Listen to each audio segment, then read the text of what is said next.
प्रिय मित्रों, एक बार मैं फिर से आपके सामने आपके अपने चैनल CMPC पर हाजिर हूँ। और आज जो टॉपिक है वो है कॉम्प्लेक्स एनालिसिस यानी कि सम्मिश्र विश्लेषण।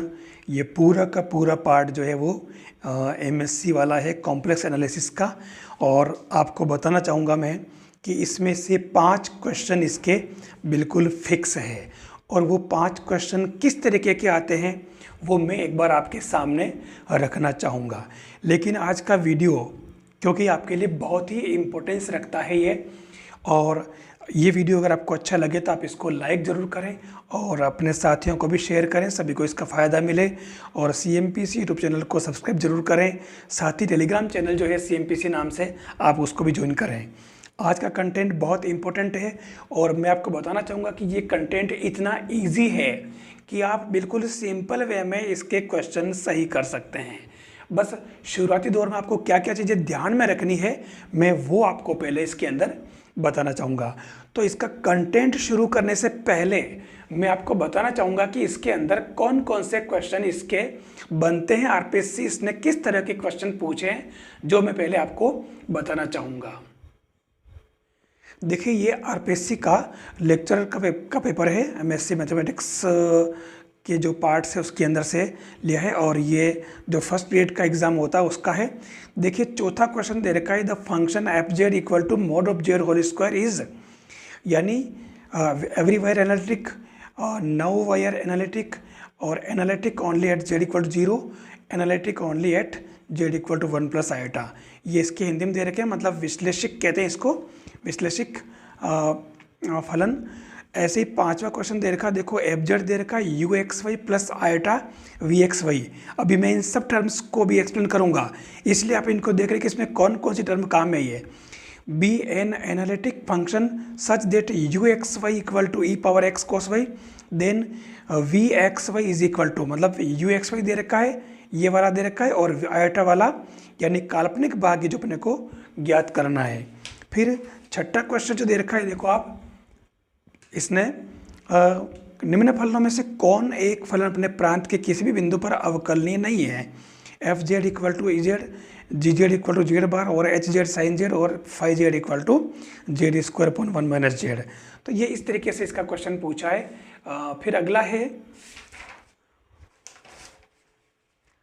ये देखिए 7वां क्वेश्चन, निम्न प्रतिबंधों में से किस एक के लिए फलन fz equal to z square plus 1 upon z square minus 3z plus 2 z के सभी मानों के लिए संतत है। आपके पास 4 ऑप्शन दे रखे हैं, वृत्त z मोड इक्वल टू 2 के अंदर, यहाँ z माइनस 1 इक्वल टू के अंदर, z इक्वल टू 2 के बाहर और z इक्वल टू 1 के बाहर। इसके अलावा इसने 8वां जो क्वेश्चन है, इसने डायरेक्ट जो है ये कॉची रीमान इक्वेशंस पूछ लिए पोलर फॉर्म के अंदर। नहीं, एक इसमें पूछी डायरेक्ट, देखो आपको पोलर फॉर्म नहीं पूछा इसके अंदर, पोलर फॉर्म दूसरी वाली पेपर के अंदर पूछा, इसके अंदर डायरेक्ट इसने कार्तीय रूप में पूछ लिया है। तो ये आपके 8 तक के कुल कितने, चौथे 5वें से लेकर के 4 से लेकर के 8, कुल 5 क्वेश्चन इसके अंदर से इसने पूछे हैं। और ये क्वेश्चन कितने ईजी है ये सारे के सारे मैं भी आपको इसके अंदर कंटेंट के अंदर लूंगा, आप देख लेना। सबसे पहली बात जो आती है, इसके जो अपन टॉपिक स्टार्ट करें, इस टॉपिक को स्टार्ट करें उसके पहले क्या क्या चीज़ें ध्यान में रखनी है। फंक्शंस ऑफ कॉम्प्लेक्स वेरिएबल, यानी इसके अंदर सबसे पहली बात तो w equal to f z. इस पूरे टॉपिक के अंदर ये किंग है, ध्यान रखना। w जो है वो z का फंक्शन है और w को अपन क्या लिखेंगे, u प्लस आयोटा v, और z क्या हमारे complex number x plus iota y। ठीक है, ये याद रखने के बाद में एक सिंपल सी बात यह ले लिए, give function w equal to z square. अब w इक्वल टू हमारे पास में क्या, u प्लस आयोटा v, और z स्क्वायर को लिखा है x plus iota y whole square. अब इसको खोलो आप, तो ये आपके x square minus y square plus 2 iota x y आ जाएगा। ठीक है, इससे आप u और v दोनों को कंपेयर करके लिखते हैं, u आपके क्या हो जाएगा, x square minus y square, और ये जो काल्पनिक भाग है इमेजिनरी पार्ट वो 2xy बन जाएगा। ये यानी कि इसको तो अपन कहेंगे u equal to u x y और v equal to v x y, जो अपन ने भी एक क्वेश्चन के अंदर देखा था ये वाला u x y plus iota v x y, और इसके अंदर यू एक्स वाई दे रखा था और वी एक्स वाई ज्ञात करना है।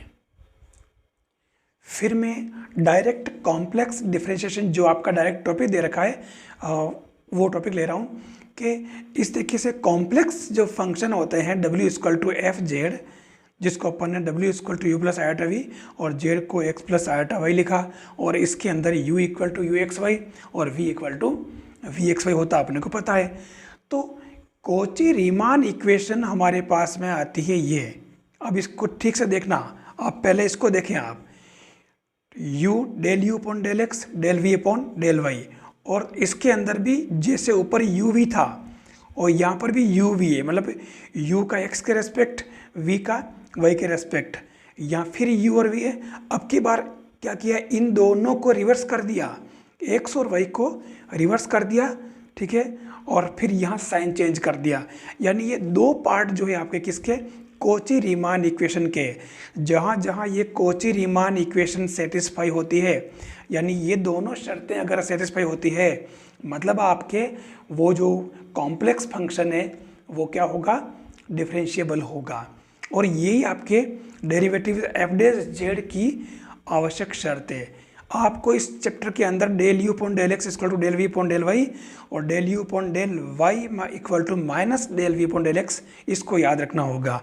इसी को अपन बार बार यूज करेंगे और हमारा क्वेश्चन भी इसी से सही हो जाएगा। अब यहाँ पर मैंने एक एग्जांपल ले रखा है, w equal to z square, find d डब्ल्यू अपॉन डी जेड। चाहे तो अपन इसको डायरेक्ट कर सकते हैं, डी डब्ल्यू upon z equal to z बन जाएगा, ठीक है, लेकिन इसका एक सिस्टम है जिसकी ज़रूरत पड़ेगी आगे, इसलिए अपन इसको थोड़ा आगे बढ़ाते हैं। u प्लस आयोटा वी इसको लिख दिया और इसको x plus iota y whole इसको लिख दिया। इधर खोला x square minus y square plus two iota x y, और इससे u और v निकाल लिए। हम यहाँ कर क्या रहे हैं, हम इसके अंदर u और v दोनों फंक्शन निकाल लिए। तो अब अपन इसमें del u upon del x निकाल लेते हैं, del u upon del y निकाल लेते हैं, del v upon del x del v upon del y, ये अपने को निकालना आता है। अब ध्यान से देखो कि यहाँ पर ये कॉची रीमान जो इक्वेशन है वो सेटिस्फाई हो रही कि नहीं हो रही, वो देख लो आप। तो देखो del u upon del x equal to del v upon del y, cross में देख लो आप 2x 2x आ रहा है। ऐसे ही del u upon del y equal to minus का del v upon del x, ये क्रॉस में, तो देखो दोनों आ रहे माइनस में, ठीक है। तो ये अपने कॉची रीमान इक्वेशन सेटिस्फाई हो रही है। हमें कॉची रीमान इक्वेशन को सेटिस्फाई करना आना चाहिए, और इससे अपन कह सकते हैं कि जेड स्क्वायर जो है वो मतलब इसका एफ डेस जेड विद्यमान है, यानी कि ये डिफरेंशिएबल है। अब इसको थोड़ा अलग तरीके, जो मैं पहले कह रहा था उसको मैंने यहाँ पर कर रखा, ये u इक्वल डब्ल्यू equal to u plus iota v होता है, और डी डब्ल्यू upon d z equal to इसी से डी यू पर d z plus iota d v by d z कर दें। और उसके बाद में आपको पता है कि इससे डायरेक्ट निकालो आप, तो डायरेक्ट क्या बनेगा, ये डायरेक्ट क्या बन जाएगा, डी डब्ल्यू upon d z equal to two z, और ये 2 और जेड का मतलब क्या होता, x प्लस आयोटा वाई, और यही यहाँ पर कर रखा, तो फाइनली ये 2x प्लस आयोटा वाई, तो ये 2z आ जाएगा। यानी कुल मिलाकर के हम ये बताना चाह रहे हैं कि इसके अंदर कॉची रीमान इक्वेशन से कि ये डिफरेंशिएबल है आपका जो गिवन फंक्शन है वो, ठीक है ना। ये हमारा कॉची रीमान इक्वेशन वाला पार्ट। तो मेरे हिसाब से आपको ये बात समझ में आ गई होगी कि इसमें कॉची रीमान इक्वेशन को अपन किस तरीके से सेटिस्फाई करते हैं। यहाँ मैंने एक क्वेश्चन और लिया है कि if w equal to z bar whether check it is differentiable function और नॉट, में चेक करना कि ये है कि नहीं है। तो w equal to z bar यानी कि x माइनस आयोटा वाई, तो क्लियर दिख रहा है u और v अपन, u आपका x हो जाएगा, v आपके माइनस वाई हो जाएगा। अब अपन सेम वही del u upon del x, del u upon del y, del u upon del y और del u upon del x, और अपन कॉची रीमान इक्वेशन को अपन देखते हैं हमारा। तो यहाँ पर ये नॉट सेटिस्फाइड, और इसलिए w इज़ नॉट डिफरेंशिएबल। जहाँ आपकी कॉची रीमान इक्वेशन जो है सेटिस्फाई नहीं हो रही, इसका मतलब ये आपके डिफरेंशिएबल नहीं होगा फंक्शन। अब देखिए इसका एक मेन पार्ट आता है एनालिटिक फंक्शन, यानी कि वैश्लेषिक या वैशेषिक फलन, ठीक है। एक फलन एफ जेड एनालिटिक कहलाता है यदि रीजन आर में एफ डेस जेड आर के प्रत्येक पॉइंट्स पर एग्जिस्ट हो, ठीक है ना, ध्यान रखना ये सबसे मतलब आर के प्रत्येक पॉइंट पर अगर एफ डेज जेड जो है वो अगर विद्यमान है, जहाँ f z equal to u x y plus iota v x y, जो मैं आपको बार बार कह रहा था। अब यहाँ पर ये आपका फंक्शन जो रियल पार्ट और ये इमेजिनरी पार्ट, ये और ये इन दोनों को लेकर के आप अलग अलग और आप कॉची रीमान इक्वेशन को सेटिस्फाई कर दें।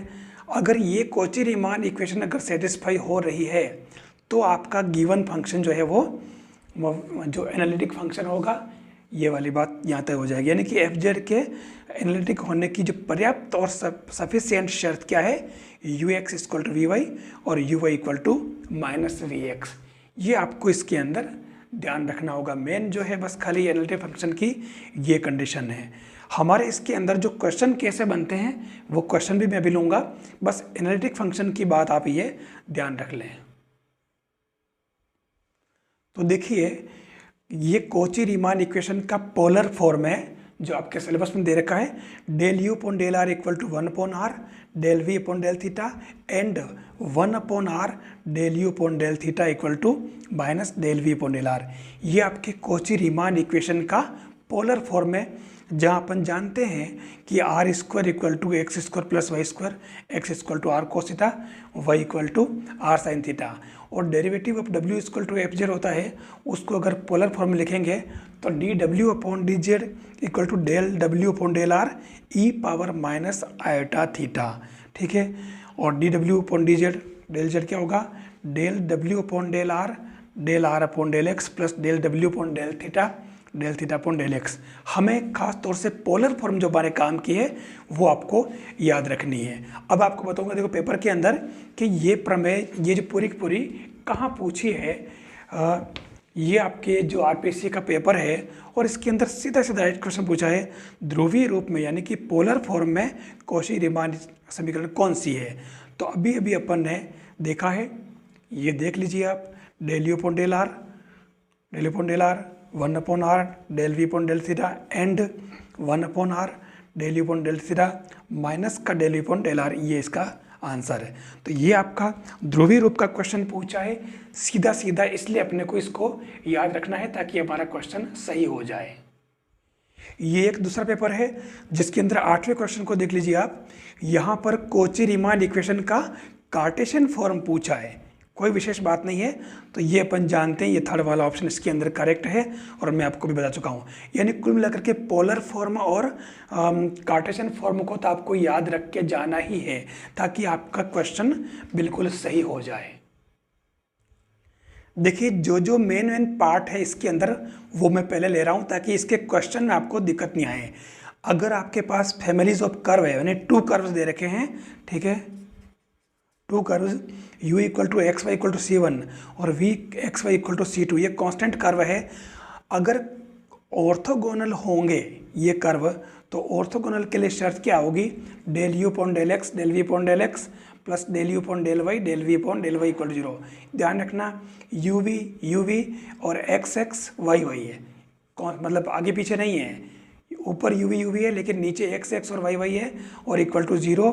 ये आपके 2 कर्व के ऑर्थोगोनल यानी कि समकोण पर होने की शर्त है जो आपको इसके अंदर ध्यान रखनी होगी। जो अगला टॉपिक है वो हार्मोनिक फंक्शन है, ध्यान रखना है, ये भी बहुत इंपॉर्टेंट पार्ट है और डायरेक्ट आपको इनको याद रखना है, इनके फॉर्मूले को। Real and imaginary parts of an analytic function satisfies Laplace equation, यानी कि लाप्लास इक्वेशन को अगर उसके रियल और इमेजिनरी पार्ट अगर सेटिस्फाई करे तो वो हार्मोनिक फंक्शन कहलाता है। ध्यान रखना, z equal to u plus iota अपन जानते हैं, और ये जो है हमारा क्या है, एनालिटिक फंक्शन या कॉची रीमान इक्वेशन। अगर del square u upon del x square plus del square v upon del y square equal to 0 हो और del square v upon del x square plus del square v upon del y square 0 हो, और इन दोनों को अगर अपन aggregate लिखें तो del square phi upon del x square plus del square phi upon del y square 0। ये तीनों एक ही रूप है, ये तीनों रूप अपने लाप्लास कहलाते हैं, लाप्लास इक्वेशन, और इन्हीं लाप्लास इक्वेशन को अपन हार्मोनिक फंक्शन कहेंगे क्योंकि हमारा ये जो z equal to plus iota v है, ये लाप्लास इक्वेशन को सेटिस्फाई करता है, इसलिए हमारा लाप्लास इक्वेशन ही हार्मोनिक फंक्शन कहलाएगा। ये हमारा सिलेबस का टॉपिक है, इसलिए आप ध्यान रखें, भूल नहीं करें, लाप्लास इक्वेशन ही हमारा हार्मोनिक फंक्शन है। अब देखिए अपन क्वेश्चन की तरफ चले हैं। मैं आपको कुछ क्वेश्चंस आपको दिखाना चाहूँगा और इनमें से अपन कुछ क्वेश्चंस लेके करेंगे ताकि हमारा जो एग्ज़ाम में क्वेश्चन आएगा वो सही हो जाए। तो इसके अंदर सबसे खास बात एनालिटिक फंक्शन की कर रहे हैं अपन, जिसके अंदर एनालिटिक फंक्शन को अपन होलोमॉर्फिक भी कह सकते हैं और रेगुलर फंक्शन भी कह सकते हैं, सब एक ही बात है। ध्यान, तीनों नाम एक ही, ध्यान रखना, अलग अलग नहीं है, ठीक है। और इसके अंदर जो मेन चीज़ें अपन लेंगे वो आपके ये क्वेश्चन है खास तौर से। देखिए फर्स्ट क्वेश्चन जो दे रखा है आपके, if u equal to e power x x cos y minus y sine y find the analytic function u plus iota v, ठीक है। ऐसे ही आपके ये u इक्वल टू दे रखा है और इसके अंदर भी आपको हार्मोनिक कॉन्जुगेट और हार्मोनिक फंक्शन फाइंड करना है, ठीक है। और तो ये भी अपन कर सकते हैं। मैं इसके अंदर ये मिलने थॉमसन मेथड यूज़ करूँगा, जिसकी बहुत ज़रूरत पड़ेगी अपने को। इसके अंदर हमारा काम बिल्कुल सेकंडों में पूरा हो जाएगा, इसलिए ये क्या है आपको पूरा देखने की जरूरत नहीं। मैं इसके अंदर क्या करना है मैं बता दूंगा आपको कि मिलने थॉमसन मेथड क्या है। वैसे एफ जेड इक्वल टू ये phi one z zero d z minus iota integration of phi two z zero d z plus c, ये मिलने मेथड है। इसको कैसे यूज़ करते हैं मैं आपको बताऊंगा अभी। ये जो क्वेश्चन दे रखा, find the analytic function of which the real part is, यानी आपके लगभग इस तरह का फंक्शन दे रखा होगा और आपको क्या फाइंड करना होगा, एनालिटिक फंक्शन फाइंड करना होगा। या फिर कहीं कहीं जैसे इसने अगले वाले में दे रखा ये कि u equal to e power x और ये x cos y minus y sine y, और इसके अंदर भी इसने एनालिटिक फंक्शन पूछा है। यहाँ इसने क्या कर रखा, देखो find the analytic function whose real part is given, मतलब आपके ये रियल पार्ट दे रखे हैं। कौन सा, u x y u x y u x y, आपको वी एक्स वाई फाइंड करना है। Hence find the imaginary part, यानी कि आयोटा वाला आपको फाइंड करना। तो ये इस तरीके के क्वेश्चन इसके अंदर होंगे। अब मैं आपको इसके क्वेश्चन कैसे करते हैं जो मैं आपको बता देता हूँ। तो लीजिए अपन उस मेन क्वेश्चन पर चलते हैं। और क्वेश्चन पर जाने से पहले आपको ध्यान रखना है कोची रीमान इक्वेशन, जो आपको याद होगी ही, u equal to e power x x cos y minus y sine y find the analytic function u plus iota v। ध्यान रखना यहाँ खाली u दे रखा, देख लेना। अब u दे रखा है तो आप क्या कर सकते हैं, del u upon del x निकाल सकते हैं, इसका x के रेस्पेक्ट निकाल ही सकते हैं। और x के रेस्पेक्ट निकालोगे तो देखो u इंटू वी से कर सकते हैं, तो ये तो पूरा y का फंक्शन है, जीरो हो जाएगा। तो पहला इंटू दूसरे का अवकलन, ठीक है, x के रेस्पेक्ट, तो ये x का 1 हो गया और कोस एज इट इज़, और ये पूरा जीरो हो जाएगा, ठीक है। प्लस फिर वापस ई पावर एक्स का ई पावर एक्स और ये एज इट इज़। अब इसके अंदर ये कॉमन ले लिया मैंने। अब आप जानते हो कि w equal to f z, क्योंकि आपको एनालिटिक फंक्शन फाइंड करना है, तो w equal to f z u plus iota v, और w डेज इक्वल टू, इसको अपन क्या लिखेंगे, f dash z equal to del u upon del x plus iota del v upon del x. यहाँ थोड़ा ध्यान से देखना क्या कर रखा है यहाँ पे। चलो देखिए ये क्या कर रखा मैंने, इस स्टेप से मैं यहाँ कैसे आया, यहाँ तो प्लस था, यहाँ माइनस हो गया। Del v upon del x की जगह क्या लिख दिया, del u upon del y लिख दिया। कोई नया काम नहीं किया, ध्यान रखना, ठीक है। यानी इसी फंक्शन का आपको अब की बार y के रेस्पेक्ट डिफरेंशिएशन करना है और कुछ भी नहीं है, ठीक है। तो ये इसमें मतलब ये जो यहाँ तक आया आपको पता है कोची रीमान इक्वेशन से, और यहाँ माइनस लग गया, मतलब u फंक्शन दे रखा था, इसलिए अपन ने इसको भी u के अंदर कन्वर्ट किया। ये अपन फाइंड कर चुके हैं x के रेस्पेक्ट, ऐसे ही y के रेस्पेक्ट भी आप इसका कर लो डेरिवेटिव, और उसके बाद दोनों वैल्यू पुट करो। देखो ये रख दिया, ये रख दिया। अब ये रखने के बाद में आपका काम खत्म हो चुका है। ध्यान रखना, आपने जैसे ही इसके अंदर del u upon del x और del u upon del y की वैल्यू पुट की, उसके बाद आपको क्या करना है, आपको मिलने थॉमसन मेथड यूज़ करना है। जो भी मैं थोड़ी देर पहले बात कर रहा था। अब क्या है वो, कुछ नहीं है, ये मिलने थॉमसन जो है मेथड है। एक्स की जगह तो आपको जेड पुट कर देना है और वाई की जगह 0 पुट कर देना है, ये मिलने थॉमसन मेथड है। ठीक है, तो इसके अंदर ये एक्स था, ये जेड पुट किया, वाई की जगह 0 पुट करना, ये 1 हो गया। ठीक है, एक्स की जगह जेड पुट किया, ये आपके 1, ये पूरा ख़त्म, वही था इसलिए। ठीक है, माइनस आयोटा, और इधर आप देखो एक्स की जगह अपन कुछ भी रखे लेकिन वाई 0 था। ठीक है ना, ये ही आपके मिलने मेथड है, ध्यान रखना। तो ये ख़त्म हो गया और ये भी आपके ख़त्म हो गया, आयोटा वाला पोर्शन पूरा आपके ख़त्म हो गया। ठीक है, तो अब आपके पास क्या बचा, 1 plus z e power Z बच गया, और ये किसकी वैल्यू थी, एफ डैश जेड की वैल्यू। ठीक है, अब यहाँ पूछा क्या था, एनालिटिक फंक्शन। एनालिटिक मतलब वो पूरा u प्लस आयोटा v के फॉर्म में आना चाहिए। तो हमारे पास में 1 plus z e power Z क्या था, एफ डैश जेड की वैल्यू थी, यानी हमें निकालना एफ जेड, और एफ जेड निकालना था अपन अगर इसका इंटीग्रेशन कर दें जेड के रेस्पेक्ट तो हमारा एफ जेड आ जाएगा। तो ये देखिए अपन ने f dash z 1 plus z e power z, इसका इंटीग्रेशन एफ जेड, और इसको आप u इंटू वी से करेंगे इंटीग्रेशन। आपको पता है पहला इंटू दूसरे का समाकलन माइनस पहले का अवकलन 1, दूसरे का समाकलन ई जेड, और ये ऐसे ही रहेगा, ई जेड से ई जेड कैंसिल और यह कांस्टेंट आएगा। ठीक है, तो f z equal to z e z plus iota c, ये आपके एनालिटिक फंक्शन आ गया।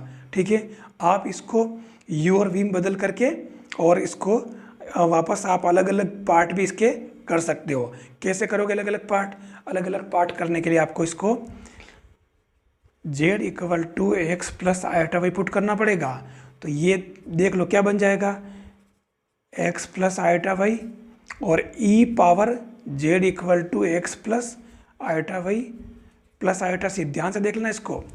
अब यहाँ x प्लस आयोटा वाई और e पावर x और e power iota y plus iota c. अब आपको पता होगा e पावर आयोटा x अगर होता है तो क्या होता है, cos theta plus iota sine theta. तो आपके ये क्या बन जाएगा, x प्लस आयोटा वाई और ex, और इसकी जगह क्या लिखेंगे, cos y plus iota sine y plus iota c. बस इसको आप अंदर मल्टीप्लाई करके निर्वास्तविक और काल्पनिक भाग अलग अलग कर लें, तो इससे आपके जो आप जरूरत पड़ती है ना अपने u equal to u x y और v equal to v x y अलग अलग आ जाएगा। रियल और काल्पनिक भाग अलग अलग निकालने होंगे, तो हम इससे ऐसे निकाल सकते हैं, ध्यान रखना। ये इसका अपने मेन पार्ट था, दिखने में बड़ा लग रहा लेकिन है कुछ भी नहीं है। यहाँ जो क्वेश्चन पूछा है, find analytic functions whose real part is given, hence find imaginary part. तो यह e power x sine y और sine x cos hyperbolic y, मैं इसमें से एक क्वेश्चन कर रहा हूँ। ये आपके पास क्या दे रखा है, हुज रियल पार्ट, मतलब ये u की वैल्यू दे रखी है सीधी सीधी। अपन मान लेते हैं f z equal to u plus iota v be analytic. तो अब del you pawn del x निकाल लें, del you pawn del y निकाल लें, दोनों आ गए। अब आप एफ डैश जेड निकालेंगे तो क्या आएगा, del you pawn del x plus iota del v upon del x. ठीक है, अब इसके अंदर इस चीज को अपन फिर से कोची रीमान इक्वेशन से माइनस में बदल के del you pawn del y लिख दें। Del you pawn del x आपके पास में दे रखा ये आयोटा, और डेल यू पॉन डेल वाई आपके पास e power x cos y हो जाएगा।